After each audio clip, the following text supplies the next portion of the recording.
प्राचीन पुराणों के अनुसार जब इस संसार का अस्तित्व नहीं था, चारों ओर केवल शून्य और नीरवता थी। तभी सृष्टि के रचयिता ब्रह्मा जी ने इस जगत की रचना करने का निश्चय किया। उन्होंने अपने दिव्य सामर्थ्य से आकाश, पृथ्वी, जल, पर्वत, पेड़ पौधे और जीव जंतुओं को उत्पन्न किया। अंत में उन्होंने मनुष्य की रचना भी कर दी। सृष्टि बन तो गई, लेकिन उसमें जीवन की सच्ची सुंदरता नहीं थी। चारों ओर सन्नाटा छाया हुआ था। मनुष्य बोल नहीं सकते थे, न कोई भाषा थी, न कोई ज्ञान, न ही कोई संगीत। सब कुछ अधूरा और नीरस लग रहा था। यह देखकर ब्रह्मा जी चिंतित हो गए। उन्होंने सोचा, मेरी सृष्टि में चेतना, वाणी और ज्ञान का अभाव है।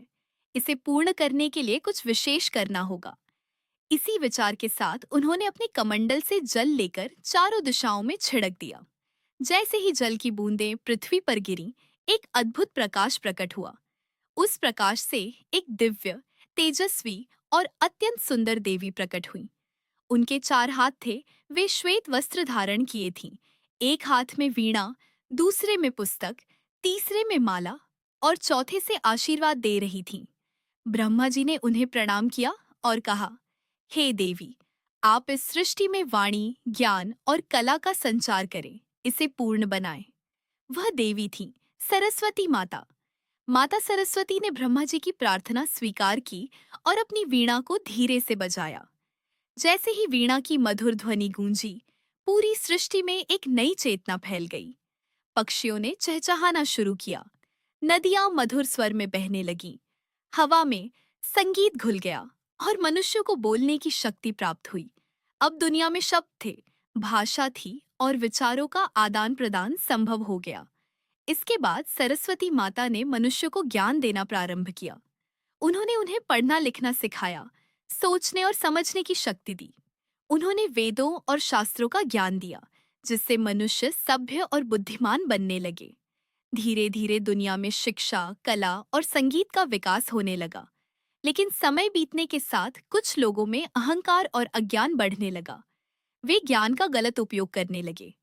इसी अज्ञान से एक असुर उत्पन्न हुआ, जिसे अज्ञानासुर कहा गया। वह लोगों के मन में भ्रम और गलत विचार फैलाने लगा।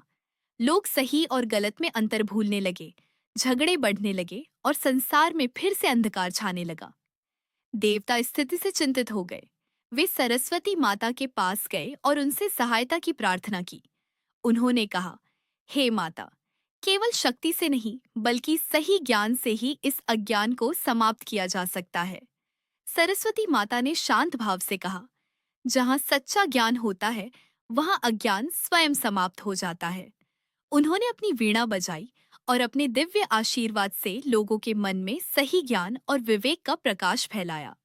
धीरे धीरे लोगों की बुद्धि जागृत होने लगी।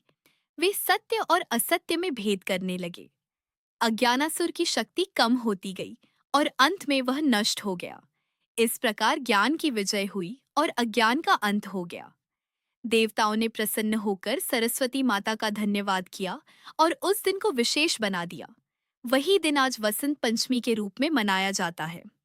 इस दिन विद्यार्थी अपनी पुस्तकों की पूजा करते हैं, नए ज्ञान की शुरुआत करते हैं और सरस्वती माता से बुद्धि और विद्या का आशीर्वाद मांगते हैं।